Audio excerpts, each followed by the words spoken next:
Buenos días, soy Maritza Aranguren, coordinadora de eventos internacionales del Campus Universitario Uniacademia en Colombia, dando continuidad a nuestro evento académico segundo ciclo virtual de conferencias jurídicas internacionales. Uniacademia tiene el gusto de presentar al doctor Fabián Andrés Ordóñez Tacué, quien disertará el tema El principio acusatorio y sus implicaciones prácticas en el proceso penal. El doctor Fabián Andrés Ordóñez Tacué, abogado de la Universidad del Cauca en Colombia, especialista en Derecho Procesal Penal, magíster en Derecho Penal con énfasis en Teoría del Delito y Sistema Acusatorio. Se ha desempeñado como catedrático universitario, defensor, fiscal y formador para funcionarios judiciales en la implementación del Sistema Penal Acusatorio en Colombia. Consultor internacional en temas de justicia penal. Bienvenidos.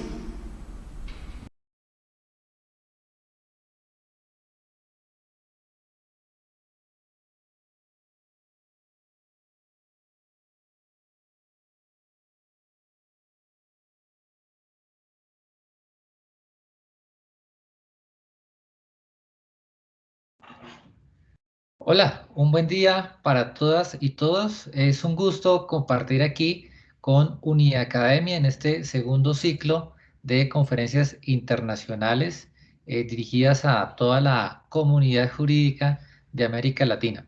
Les habla Fabián Andrés Ordóñez, abogado egresado de una universidad pública en Colombia, la Universidad del Cauca, especialista en Derecho Procesal Penal, con maestría en Derecho Penal con énfasis en sistema acusatorio y teoría del delito. He tenido la oportunidad de ejercer mi profesión como abogado defensor, también como fiscal, conociendo de múltiples casos y en varias jerarquías dentro de este cargo de fiscal. Y actualmente me desempeño como consultor legal internacional. Pues bien, es un gusto el día de hoy compartir con ustedes esta sesión a la que he denominado principio acusatorio, garantías procesales y consecuencias prácticas. Entonces, para disertar sobre este tema, en primer lugar voy a hacer referencia a una conceptualización sobre lo que entendemos por principio acusatorio. En segundo lugar, voy a presentar cuál es la relación que existe entre ese principio acusatorio y las garantías procesales. Y en tercer y último lugar, mostrar cómo o cuáles mejor son las consecuencias prácticas de esa implementación o de esa existencia de este principio acusatorio dentro de lo que corresponde a las actuaciones penales. Pues bien, como esta charla o esta sesión está dirigida a personas y colegas en varios de nuestros países, a los cuales saludo desde México, Centroamérica, países de Centroamérica, comenzando con México, Costa Rica, Nicaragua, El Salvador, Panamá, a nuestros vecinos de Venezuela, Perú, Ecuador, Chile, Uruguay, Paraguay y Argentina, a todos ellos un gran saludo.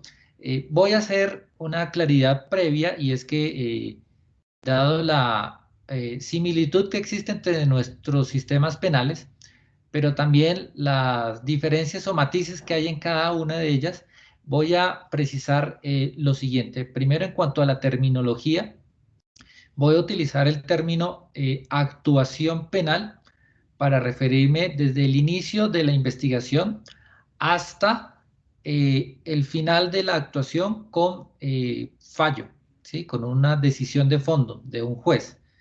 Esto porque atendiendo a que hay diferentes etapas, voy a mencionar o referirme a todas esas etapas como actuación penal. Y voy a referirme a proceso penal como la actuación dentro de la cual ya se ha presentado los cargos formalmente ante el juez que va a decidir de fondo el asunto, esto es, declarar si hay responsabilidad penal o si finalmente se mantiene la presunción de inocencia de que gozan pues, los procesados. En segundo lugar, como existen diferencias también en la denominación de los órganos de investigación, en algunas partes tenemos ministerios públicos, fiscales, ministerios públicos, ASECAS, y en otras fiscalías generales o procuradurías.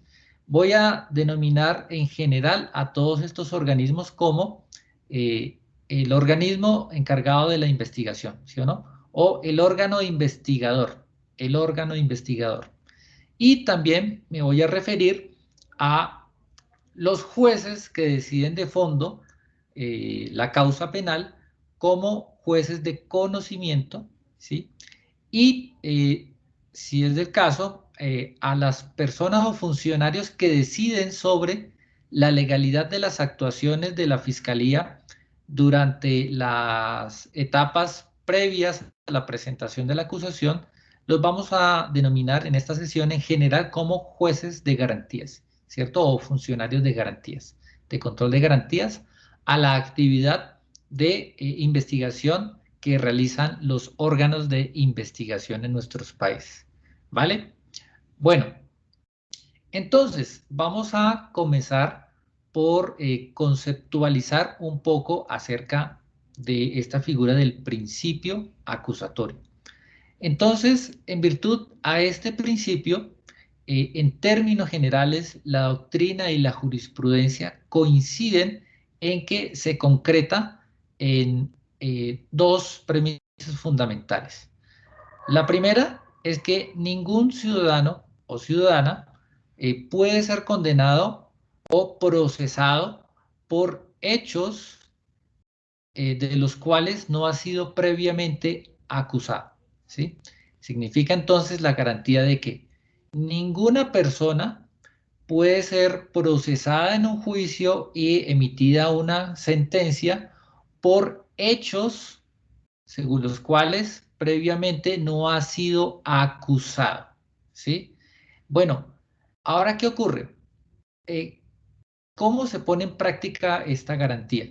Esta garantía se pone en práctica a través de un modelo según el cual dentro del principio acusatorio implica que el ejercicio de las funciones de investigación y acusación debe ser realizado por diferentes órganos. En toda actuación penal o sancionatoria vamos a encontrar siempre tres funciones que se deben realizar. ¿Cuáles son estas? La de investigación, que va ligada a la acusación generalmente, investigación-acusación, en oposición a ella, la función que corresponde a la defensa, ¿sí? Que es la defensa material que realiza el procesado, acompañado de su defensa técnica, que es la que realiza un profesional del derecho. Entonces tenemos dos funciones en toda actuación penal: investigar, acusar, defender. Y la tercera función primordial y necesaria es la función de juzgar o decidir aquello que están poniendo de presente las partes. Entonces, ¿qué ocurre?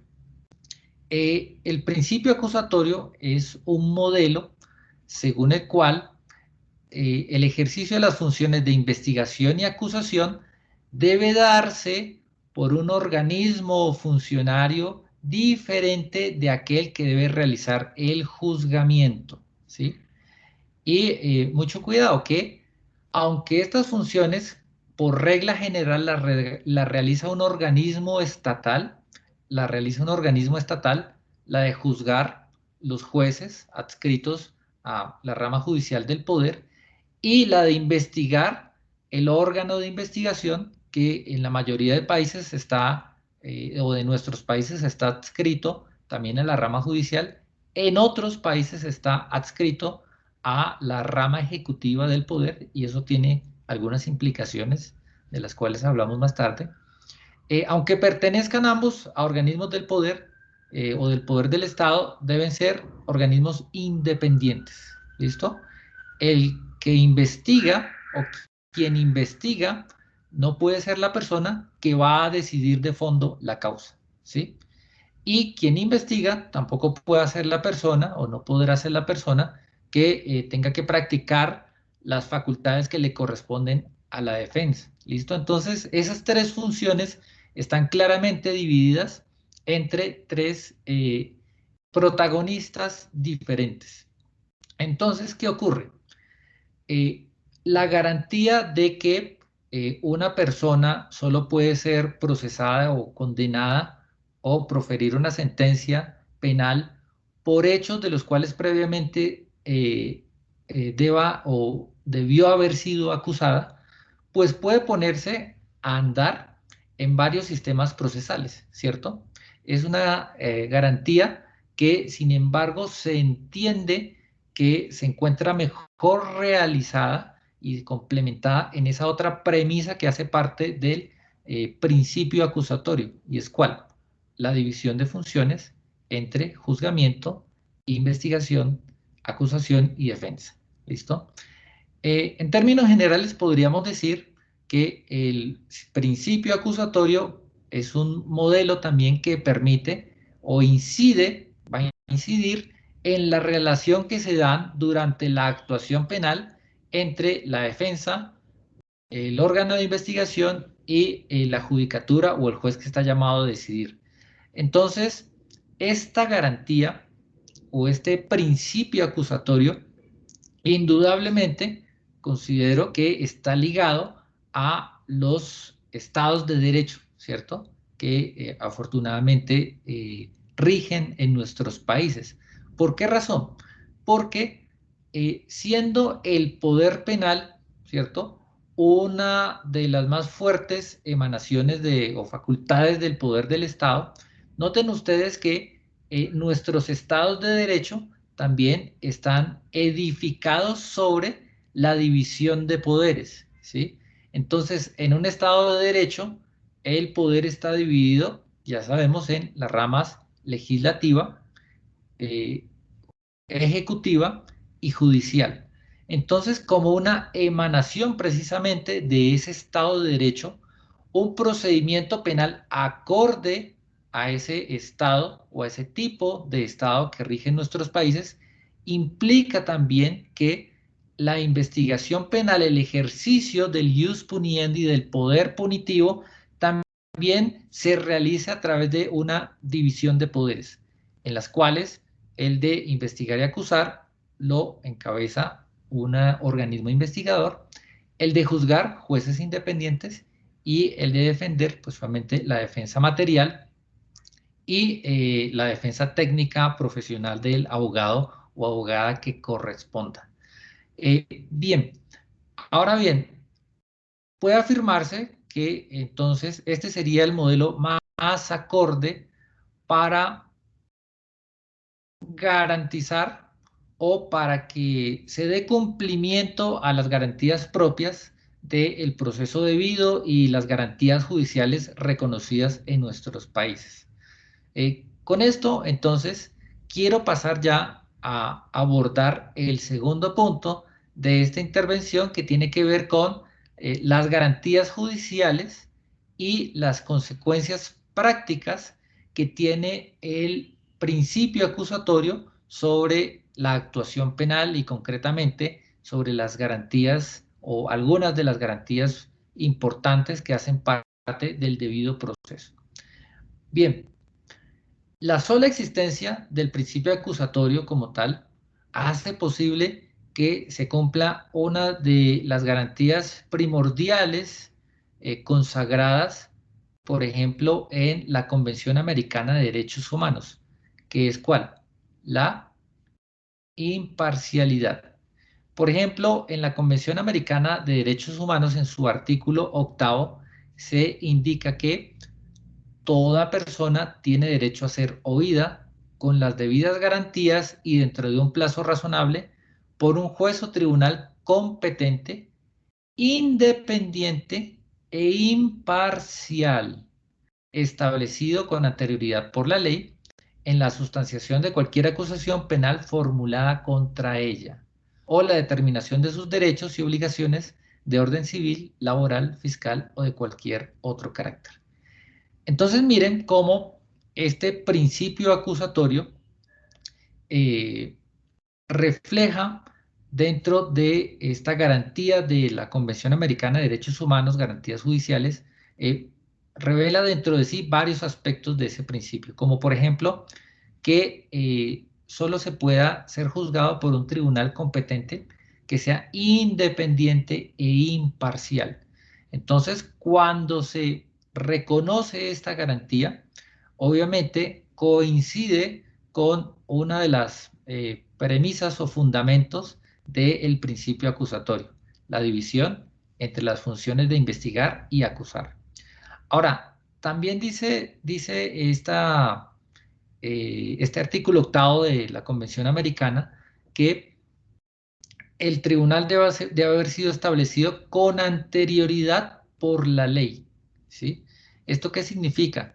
Que es efectivamente tanto la manera en que se va a realizar el procedimiento como la competencia y los hechos y la calificación jurídica que se da a los mismos solo puede haber sido o dada conforme a una ley preexistente. Esto, obviamente también tiene que ver con el principio de legalidad penal. Entonces, miren ustedes cómo el principio acusatorio está ligado también o confluye con el principio de legalidad penal cuando indica que así como no puede ser considerado delito o contravención cualquier conducta que no haya sido previamente definida en la ley, ¿sí? Asimismo tampoco, como una prolongación de ese principio de legalidad, nadie puede ser condenado por conductas de las cuales no ha sido previamente acusado, ¿sí? Y esto ya es algo específico que emana hacia el principio acusatorio que del cual venimos charlando en este momento. Bien, entonces, en cuanto a esta garantía de imparcialidad, eh, vamos a mirar lo siguiente. Determina las siguientes cuestiones prácticas. Determina en primer lugar la estructura del Estado, ¿sí? Porque dentro de la estructura del Estado, cuando se concibe los atributos o las funciones de las autoridades llamadas a hacer efectivo el cumplimiento de los derechos, la justicia o la vigencia del orden en cierto país o en nuestros países, entonces el principio acusatorio y estos derechos implican que dentro de la estructura del Estado, los organismos que están llamados al ejercicio de la acción penal en cuanto a investigar y acusar, pues sean diferentes de los jueces. Y esto implica también cuestiones de hondo calado político, jurídico y presupuestal, como lo es, por ejemplo, la independencia en la financiación del Estado de los jueces, ¿cierto? Sobre todo siempre, independencia del ejecutivo, ¿sí? La rama ejecutiva del poder sobre la rama judicial. No ocurre tanto esta separación o imparcialidad o separación del organismo investigador, ¿sí? Porque, como comentaba, en varios de nuestros países el organismo investigador muchas veces se encuentra adscrito a la rama ejecutiva del poder. De hecho, así está concebido en el sistema norteamericano, ¿sí? Recordarán ustedes que el presidente de la República es quien postula y eh, designa al fiscal general de la nación, ¿sí? Sin embargo, en otros países, el órgano de investigación pertenece a la rama ejecutiva, perdón, a la rama judicial. Pero a pesar de que la rama judicial abarque al órgano investigador y al órgano decisor, estos mismos necesariamente tienen que tener estructuras administrativas, financieras e incluso logísticas diferentes, ¿sí? Ahora, ya más concretamente en la actuación, entonces la imparcialidad del órgano juzgador, habíamos dicho que se verifica de manera objetiva al separar estas dos funciones. ¿Listo? Pero también es importante señalar ya en implicaciones prácticas más concretas que la garantía de imparcialidad que se ofrece a través de la existencia de un modelo procesal acusatorio también se da desde un plano subjetivo, ¿sí? En tanto, se debe garantizar que la imparcialidad no sea afectada desde el punto de vista de la persona que está conociendo o instruyendo el caso. Entonces, quien decide la controversia procesal, ¿sí? Acusación versus defensa, no puede, por ejemplo, conocer de manera previa las situaciones de fondo de la investigación. Por esa razón, el juez o tribunal que va a decidir de fondo el asunto debe ser ajeno al conflicto o a hechos o situaciones que puedan contaminar su imparcialidad. Y entonces aquí se da la derivación a cuestiones prácticas de este principio acusatorio, como son cuáles. El sistema de impedimentos y recusaciones dentro de las actuaciones penales. Por esta razón, entonces, no puede ser llamado a decidir de fondo la controversia penal un juez o tribunal dentro del cual la persona que decide o las personas que van a decidir tienen amistad íntima con alguna de las partes, enemistad grave con alguna otra de ellas, tiene obligaciones o ha tenido obligaciones patrimoniales con cualquiera de las partes, etcétera, etcétera, según los causales o situaciones que en cada país den lugar a las causales de impedimento para decidir un asunto o de recusaciones que pueden ejercer las partes contra quien no se declara impedido. Entonces, miren ustedes cómo aterrizamos desde una garantía por allá abstracta a situaciones concretas que son una emanación de este principio acusatorio. Entonces, en primer lugar, sintetizando hasta lo que llevamos, el principio acusatorio, dentro de las premisas fundamentales de que no se puede proferir una sentencia por hechos de los cuales no haya sido previamente acusados, y que eso se hace a través de una estructura o modelo procesal en el que estén separados la investigación, el juzgamiento y la defensa, aterriza a las garantías, de las garantías judiciales concretas. Entonces destacamos en primer lugar la imparcialidad para mostrar cómo de manera objetiva esta estructura de separación de acusación y juicio es garantía para todos los ciudadanos y de manera concreta esta imparcialidad también se nutre este principio en forma subjetiva en cuanto se debe garantizar que concretamente el funcionario que conoce los hechos que va o la controversia puesta de presente no carezca, mejor dicho, de situaciones que nublen o perjudiquen su imparcialidad. Ahora bien,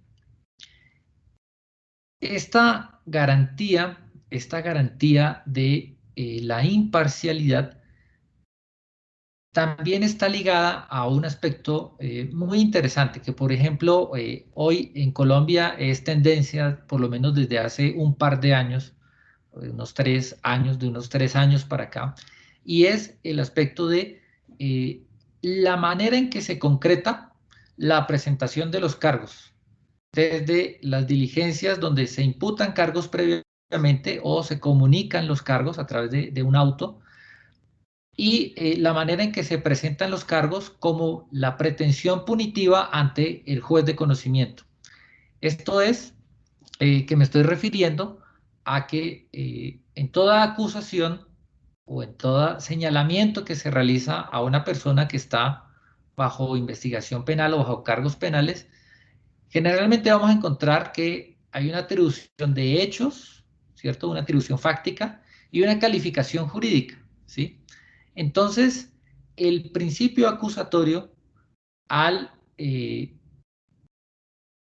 privilegiar la imparcialidad, esta imparcialidad también tiene que ver en la manera en que se presenta la acusación o se comunica a los procesados de la existencia de cargos.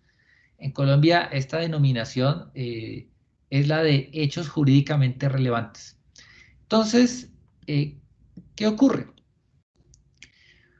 Ocurre que generalmente en nuestros países venimos de Sistemas procesales de carácter más inquisitivo, ¿sí? O mixto inquisitivo, ¿sí? Ustedes saben que igual el principio acusatorio es como la antítesis del modelo procesal inquisitivo, en los cuales la función de investigar en muchas ocasiones estaba fusionada con la atribución de decidir ciertas cuestiones de fondo dentro de los casos y que implicaban limitación de garantías de los ciudadanos, ¿sí?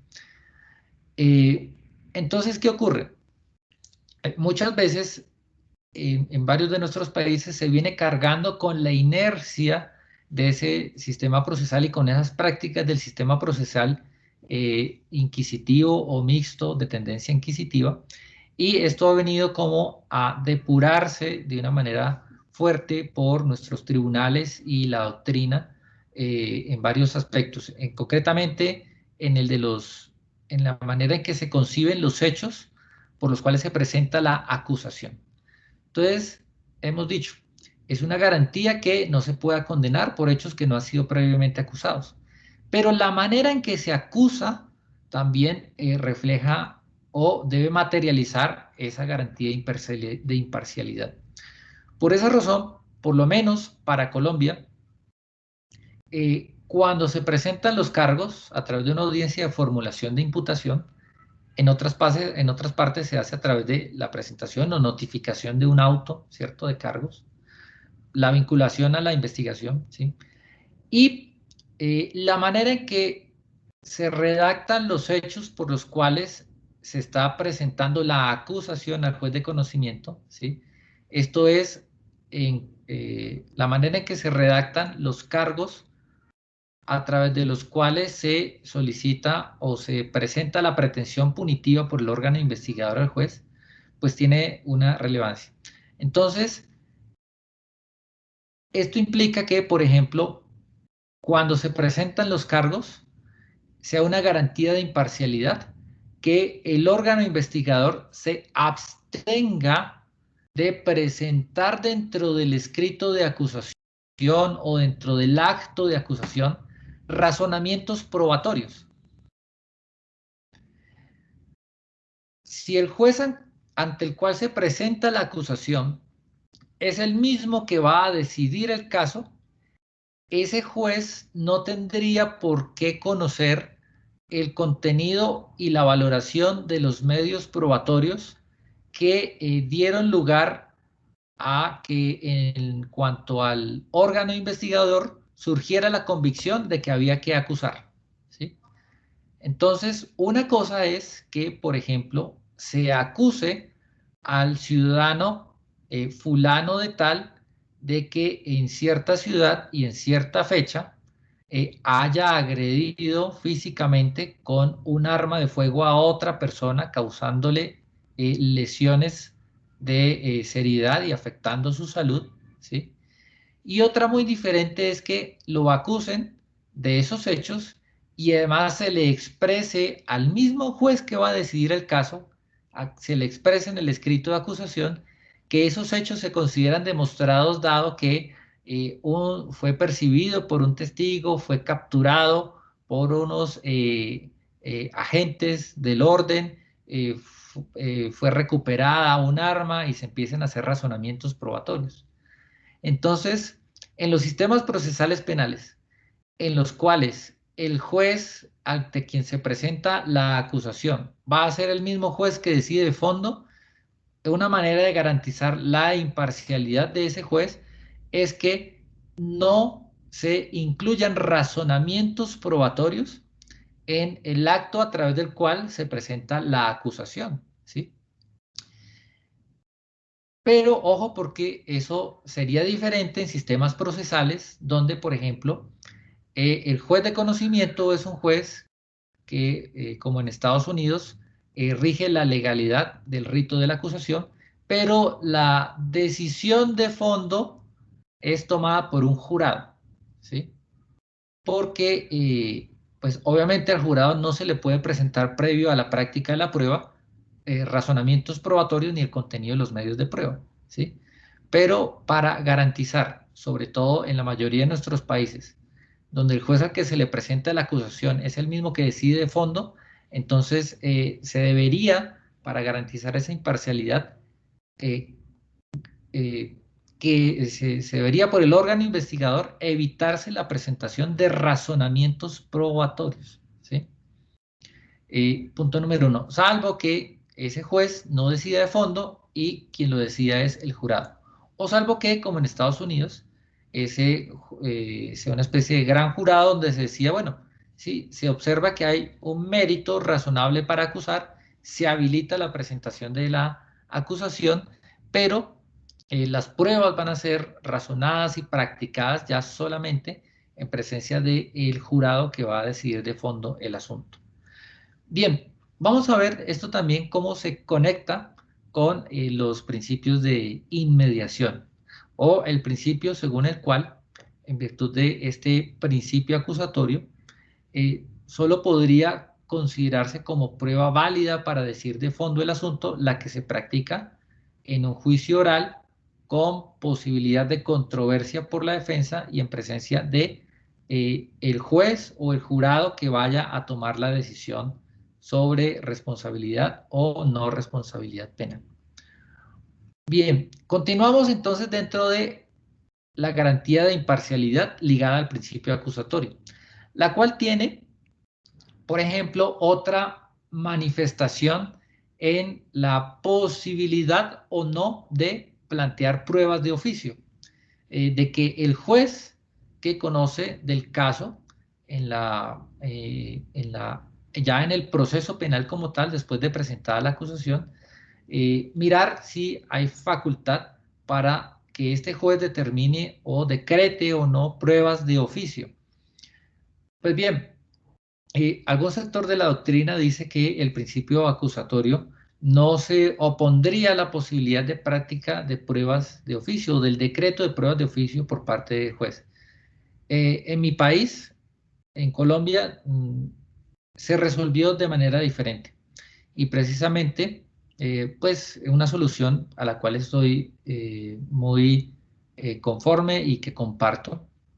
Se consideró que en nuestro país una de las garantías de el proceso eminentemente es de la imparcialidad y que, por lo tanto, al tratarse de un sistema adversarial donde hay una teoría del caso de defensa y una teoría del caso de fiscalía, o de un sistema marcadamente adversarial, dado que pues, es difícil considerar que haya sistemas puros, dado ese carácter adversarial de teorías del caso de fiscalía o de órgano investigador y de defensa que se enfrentan, debiendo ser el juez de conocimiento o el tribunal de conocimiento quien decida de fondo la controversia, pues la posibilidad de que se decreten pruebas de oficio se considera que distorsiona la garantía, porque la prueba, si se decreta,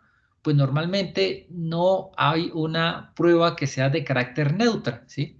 Si se decreta una prueba o surge del intelecto del juez que va a decidir de fondo la causa, o bien sea, esa prueba necesariamente le va a aportar o a la teoría del caso de la defensa o a la teoría del caso de la fiscalía.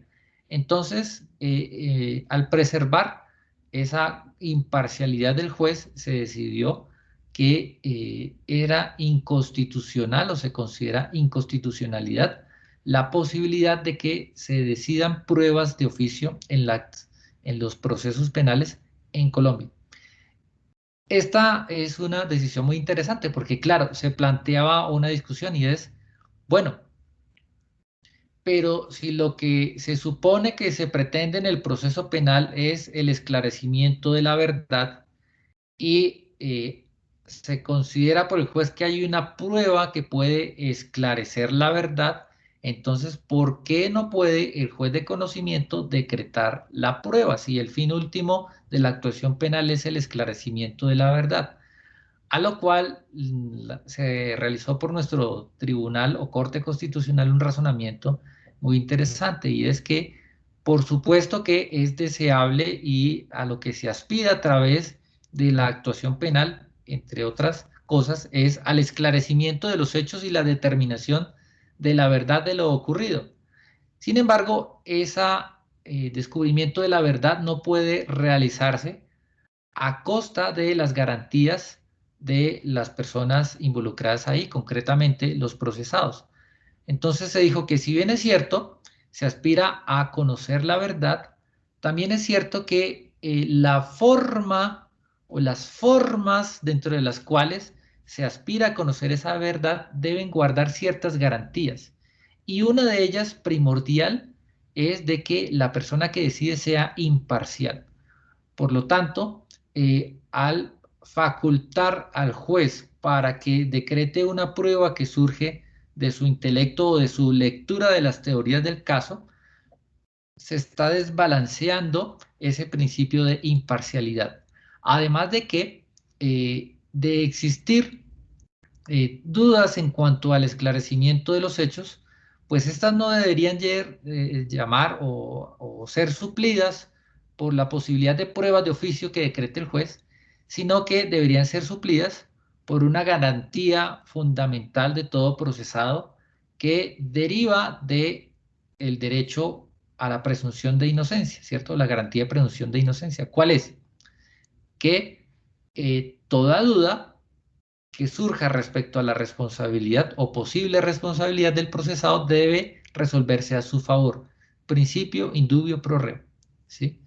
Entonces, las dudas que surjan del enfrentamiento entre teorías del caso de fiscalía y defensa deben resolverse a favor del procesado.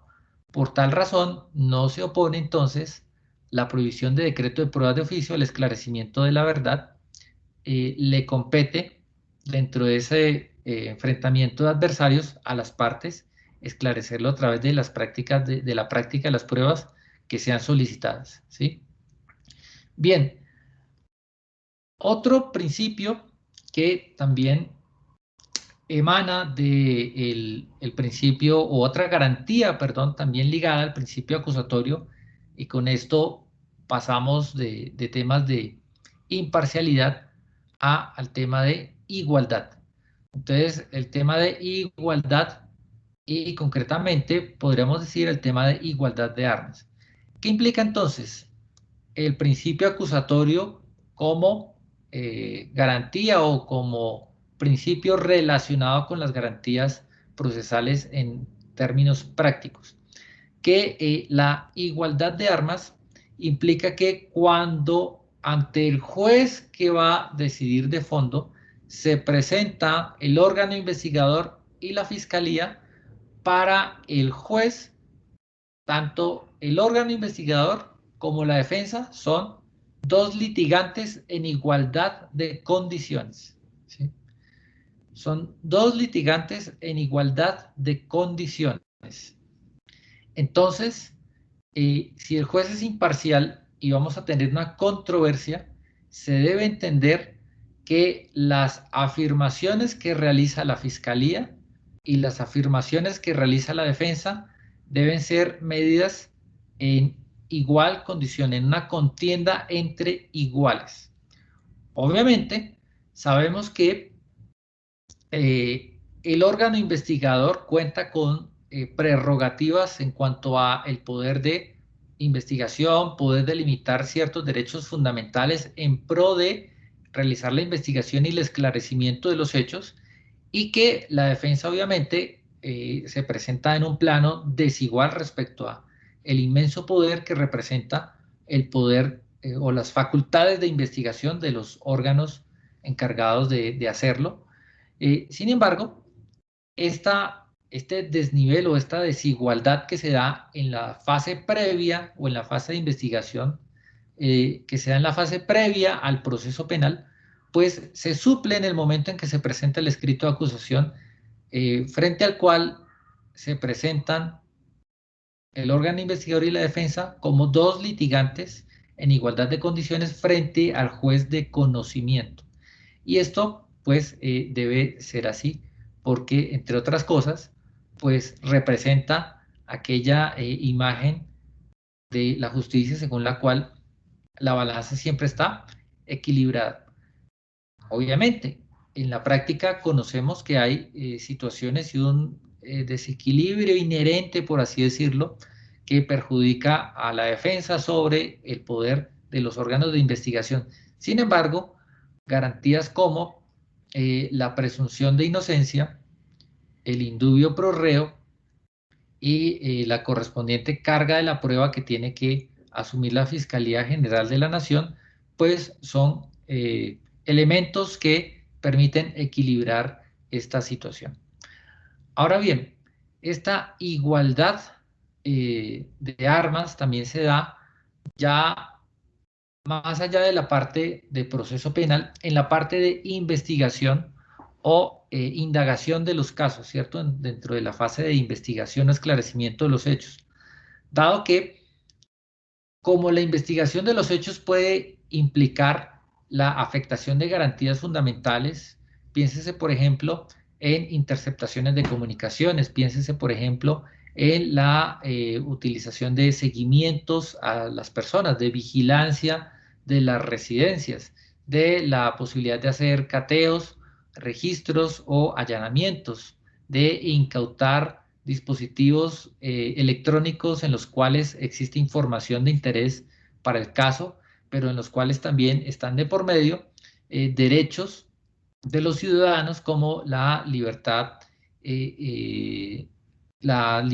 de locomoción, la intimidad personal, la intimidad domiciliaria, etc. Entonces, ¿qué ocurre? Como una proyección también de ese principio acusatorio, se da también en la fase de indagación que las actividades de investigación que implican afectación de derechos fundamentales no necesariamente tienen que ser decididas por el órgano investigador, sino que tiene que haber un control por parte de un juez de garantías, ¿sí? Un juez de garantías. Entonces, ese juez de garantías o ese funcionario de garantías, cuando quiera que se traten de actividades o actos de investigación que involucren una limitación mediana o fuerte en derechos fundamentales, está llamado a autorizar o a realizar el control de legalidad correspondiente a esas actuaciones. ¿Y qué ocurre? Se da la posibilidad de equilibrar ese poder al otorgarle a la defensa, por ejemplo, herramientas como acudir a audiencias preliminares para cuestionar la legalidad de los procedimientos. O en las fases de juicio, en las audiencias o en la fase de depuración probatoria, solicitar la exclusión, inadmisión o rechazo de medios probatorios que se hayan considerado ilegalmente practicados. Pero sobre todo en la fase de indagación, esta igualdad se da en que quien investiga y obtiene pruebas puede preferiblemente y deseablemente ser controlado por un funcionario diferente que revisa la legalidad de los procedimientos, y que la defensa también puede o debe estar en posibilidad, debería estar en posibilidad de solicitar mociones o audiencias preliminares a través de las cuales, una vez conocidos los hechos del caso, pueda llegar a cuestionar la legalidad de la obtención de ciertos medios de prueba que limitaron derechos fundamentales. Entonces, esto también implica para la defensa que en los sistemas acusatorios la prueba de la defensa o la investigación que realiza la defensa no pase por no pase necesariamente por el órgano investigador. ¿Qué ocurría, por ejemplo, en nuestro país antes de nuestro sistema acusatorio o de tendencia acusatoria? Que la práctica de la prueba decía que había un principio de investigación integral. Entonces, que quien investigaba tenía que investigar tanto lo favorable como lo desfavorable al procesado. Pero resulta que a los funcionarios encargados de la investigación los calificaban según el número de acusaciones que presentaban o de capturas que realizaban. Entonces, imagínate tú, si como funcionario te califican por el número de acusaciones o capturas, pero la ley te dice que al tener un proceso tienes que practicar la prueba que sea tanto favorable como desfavorable. Entonces, pues no hay congruencia, no hay congruencia. enhorabuena, entonces, con la implementación del sistema acusatorio, pues ya simplemente la Fiscalía tiene la carga de demostrar su teoría del caso, ¿sí? Generalmente incriminatoria, y a la defensa se le habilitan facultades para entrevistar testigos, obtener elementos materiales probatorios, etc. Entonces, antes, en sistemas que no están, digamos, gozando de las garantías del principio acusatorio, ¿qué ocurría? Por ejemplo, si la defensa tenía una prueba, casi siempre tenía que ser practicado por intermedio del órgano investigador. Ahora eso no ocurre porque la defensa ha sido dotada también de facultades para realizar la investigación. Esto tiene implicaciones prácticas también, y es que el Estado debe garantizar, digamos, un sistema de defensoría pública fuerte, eh, por lo menos igual al de la Fiscalía, un sistema de defensoría o de defensores públicos que tengan laboratorios, que tengan investigadores, que tengan peritos forenses de toda índole, ¿sí? Y esto realmente es un poco triste que en nuestros países tal vez estos sistemas de defensoría pública no sean lo suficientemente robustos como se debería y que las personas que tienen que acudir a profesionales, abogados de la defensa particulares, pues muchas veces no puedan acceder o tengan que tener recursos económicos importantes para acceder a profesionales competentes con posibilidad de realizar esas de investigación de defensa de una manera por lo menos equiparable a lo que tiene en contra, y esto es una investigación por parte del órgano encargado de acusar, ¿sí? Bien, otra de las garantías y situaciones prácticas que se encuentran ligadas al principio acusatorio lo es la garantía de la presunción de inocencia, ¿sí? Eh, el artículo octavo también de la Convención Americana de Derechos Humanos sobre garantías judiciales indica lo siguiente, dice: toda persona inculpada de delito tiene derecho a que se presuma su inocencia mientras no se establezca legalmente su culpabilidad. Durante el proceso, toda persona tiene derecho en plena igualdad a una serie de garantías mínimas que están allí previstas. Entonces, ¿qué ocurre? La contrapartida de la garantía de presunción de inocencia de que gozan los procesados es ni más ni menos que la carga de la prueba que tiene que asumir el órgano investigador. Entonces, en un sistema acusatorio, quien investiga y acusa tiene que asumir la carga de la prueba, ¿sí? Y las defensas no están obligadas a presentar prueba de descargo, ¿sí? No están obligadas a presentar prueba de descargo. Entonces, habíamos hablado de que el principio acusatorio implica que la función de investigar y acusar está por aquí, y ahorita lo que estamos es delineando dentro de esos sistemas acusatorios cuáles son los rasgos dentro de los cuales se tiene que dar esa facultad de investigar y acusar. ¿Listo? Entonces hemos dicho que algunos de esos rasgos dentro de los cuales se da la función de investigar y acusar implican que asumen la carga de la prueba, ¿sí? Quien investiga y acusa asume la carga de la prueba, porque como contrapartida la defensa cuenta con la garantía de presunción de inocencia. En segundo lugar, también hemos dicho que la defensa cuenta con facultades probatorias o debería contar con facultades probatorias importantes para hacer prevalecer la condición de iguales que tienen las partes. Hemos dicho también que para hacer prevalecer la condición de iguales respecto al juez de conocimiento, la palabra de la fiscalía vale igual que la palabra de la defensa, ¿sí? Que va a generar que la palabra o teoría del caso de la fiscalía sea superior que la de la defensa, la dinámica probatoria que se llegue a realizar en el juicio oral. ¿Listo? Entonces, estos son algunos contornos o aspectos que se derivan o bajo las cuales se realiza como la caracterización de la función de acusar dentro de ese sistema acusatorio, como de la función de defender y las posibilidades de equiparación o de ataque que debe tener la defensa para que nos encontremos, pues obviamente, dentro de un sistema justo. Bien, ligado al principio acusatorio, también encontramos otro principio, y es ¿cuál?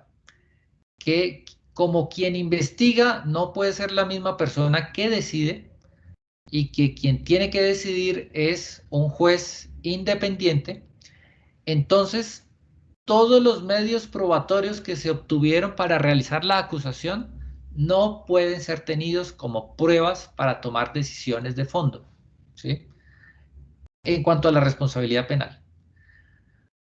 Si quien tiene que decidir es una persona diferente de quien tiene que investigar, entonces con lo que llega el investigador al juicio no es con pruebas, ¿sí? Al momento de presentar la acusación. Y esto tiene relación con el principio de inmediación, porque en ese caso, sí, la fiscalía con lo que llega es con testimonios de entrevistas que ha realizado, declaraciones juradas, fotografías que ha tomado y todo eso. Todo eso, pues es el resultado o el trabajo de su investigación, pero no es prueba que permita decidir de fondo el caso hasta que no sea practicada en presencia del juez o tribunal que va a decidir de fondo el asunto, o en presencia del jurado que va a tomar una decisión de fondo. Entonces, el principio acusatorio ahí también presenta una conexión y una implicación práctica que tiene que ver con lo que en Colombia por lo menos se conoce con el principio de inmediación. Y este principio de inmediación tiene que ver con que solo se puede estimar como prueba válida para tomar una determinación de fondo sobre la responsabilidad del procesado la que se ha practicado en presencia del juez, ¿sí? Que va a decidir el caso, con en presencia de la defensa también, y con posibilidad de ser controvertida por la defensa en la audiencia y en presencia de quien vaya a tomar la decisión, llámese juez de conocimiento, tribunal o jurado. ¿Ok? Entonces, esto era diferente de como ocurría en principios o en modelos procesales inquisitivos o mixtos de tendencia inquisitiva, en donde yo recuerdo que, por ejemplo, era la audiencia de juzgamiento y un funcionario dependiente del juez, ¿cierto? Un secretario, asistente del juez, se quedaba allí recibiendo las entrevistas de los testigos, y la fiscalía interrogaba, contestaba el testigo, se escribía en una máquina o en un computador, y la defensa contrainterrogaba y se copiaba por escrito en una máquina y un computador, y el juez estaba por allá decidiendo otros casos, leyendo expedientes, por acá posiblemente se estaba tomando otra declaración de otro juicio, pero el juez no tenía oportunidad de presenciar al testigo. Entonces, ¿qué ocurre? En el principio acusatorio, esto no puede ocurrir. Necesariamente quien toma la decisión está presente en la práctica de la prueba y no es posible la delegación. Entonces, esto es la verdad que una de las más grandes conquistas que se puede tener de este principio acusatorio, y es la de que el juez o quien decide presencia la práctica de la prueba, y que ya no se vuelva en una persona que simplemente delega la práctica de las pruebas por allá en otros funcionarios y que luego solo se sienta a leer un expediente. Muy bien. Otra garantía ligada a los principios o al principio acusatorio que irradia a varios de nuestros modelos o de nuestros procesos penales en nuestros países es el principio, o tiene que ver con el principio de congruencia. Este requisito, pues obviamente, es muy, eh, por así decirlo, redundante, porque o es consecuencia directa, mejor dicho, o es de la esencia del principio acusatorio, e implica lo siguiente, y es que eh, no se puede preferir sentencia condenatoria por hechos que no hubieran sido previstos en la acusación, ni por cargos o delitos que no hubieran sido comunicados en la acusación, ni contra personas contra las cuales no se hubiere dirigido la acusación, ¿cierto? Entonces, ¿esto qué implica? Que el acto de acusación que presenta el órgano de investigación delimita los hechos, lo fáctico, delimita lo jurídico, los cargos, y delimita en lo personal, esto es, contra quien se dirige el juicio y la decisión de fondo. Un juez, para ponerlos en términos de teoría general del proceso, no puede decidir en este orden de ideas extra petita ni ultra petita, es decir, por fuera de aquello para lo cual se acusó, ni más allá de aquello por lo cual se ha acusado. Entonces, esto tiene unas situaciones prácticas. En algunos países, por ejemplo, en los que si se llega a proferir sentencia condenatoria por hechos por los cuales no se ha acusado o por cargos por los cuales no se ha sido llamado a juicio, pues implicará soluciones de diversa índole. Por ejemplo, en Colombia, cuando se ha dado transgresión de este principio que llamamos de congruencia y que pues es una de las premisas básicas del principio acusatorio que acabamos de ver, en ocasiones se ha determinado la absolución del procesado. Actualmente se ha transitado de esa solución a la de nulidad, de declarar la nulidad del acto de la acusación o del acto de imputación o mediante el cual se vincula al procesado y comenzar nuevamente el proceso, ¿sí?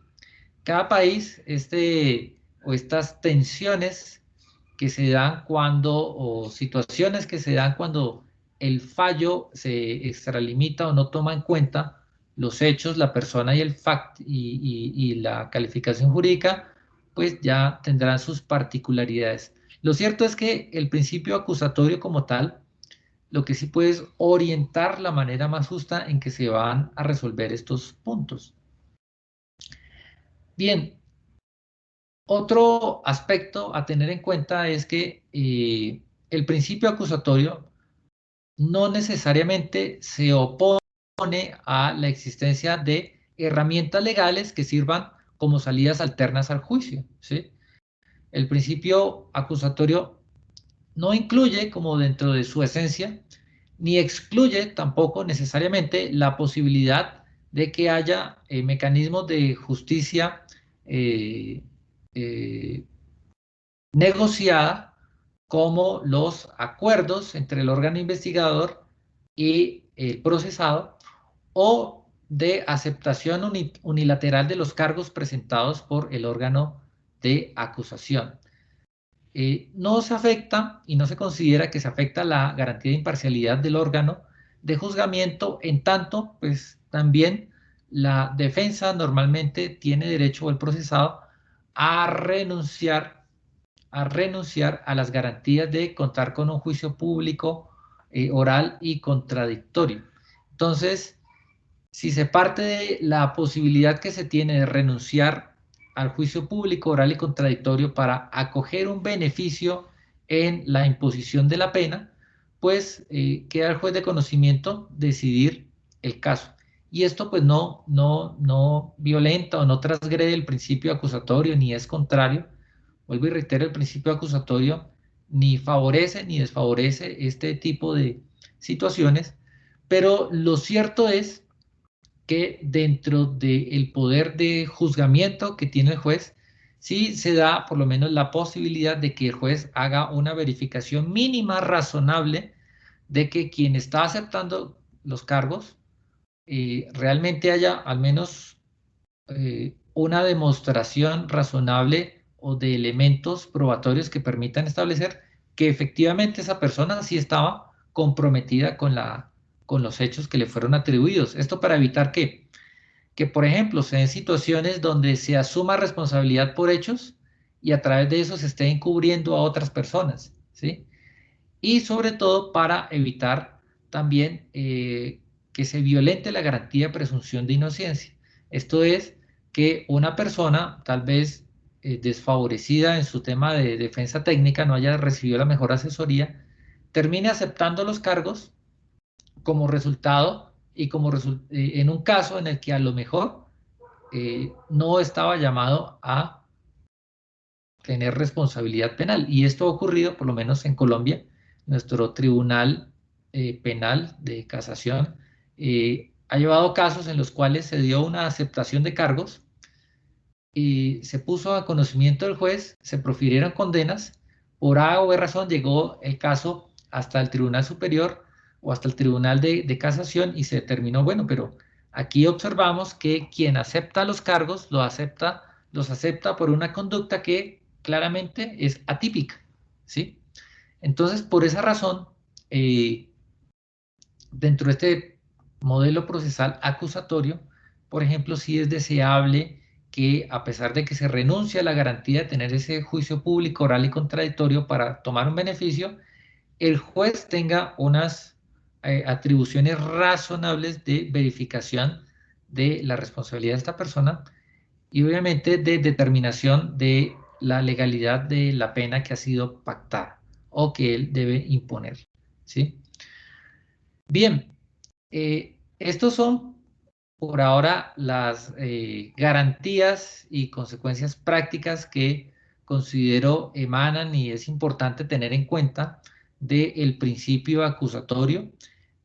Todos los países de América Latina, Chile, Perú, Ecuador, Panamá, México, Colombia, en la última década han ido migrando o en las últimas 2 décadas por lo menos han ido migrando de sistemas inquisitivos, escritos, donde quien practica la prueba también puede realizar capturas y precluir las investigaciones o archivar las investigaciones, hacia estos sistemas procesales penales eh, que respiran, no sé, tienen o acogen el principio acusatorio y que, como acabo de mostrar, pues dentro de ese marco o dentro de la implementación de ese principio a los modelos procesales penales, satisface mejor manera las garantías reconocidas a las personas que se encuentran sub judice.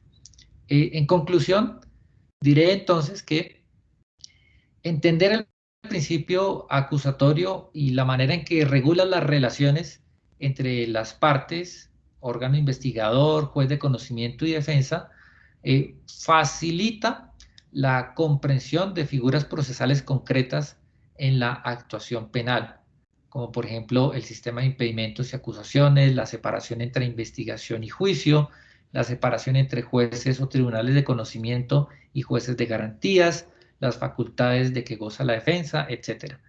Y en segundo lugar, concluiremos que las garantías que fundamentan o desarrollan el principio acusatorio permiten solucionar múltiples problemas jurídicos durante la actuación penal, como por ejemplo la determinación o no de si se practican pruebas de oficio, la manera en que deberían ser resueltos las solicitudes de el planteamiento de los impedimentos, las recusaciones, la dinámica de la obtención, decreto y práctica de la prueba, porque, por ejemplo, si se tiene claridad de que la carga de la prueba corresponde al órgano investigador y que la defensa no tiene que practicar prueba de descargo, pues eso tiene una incidencia al momento de las fases preliminares y al momento de la realización de las audiencias de depuración de la prueba que son previas al juicio,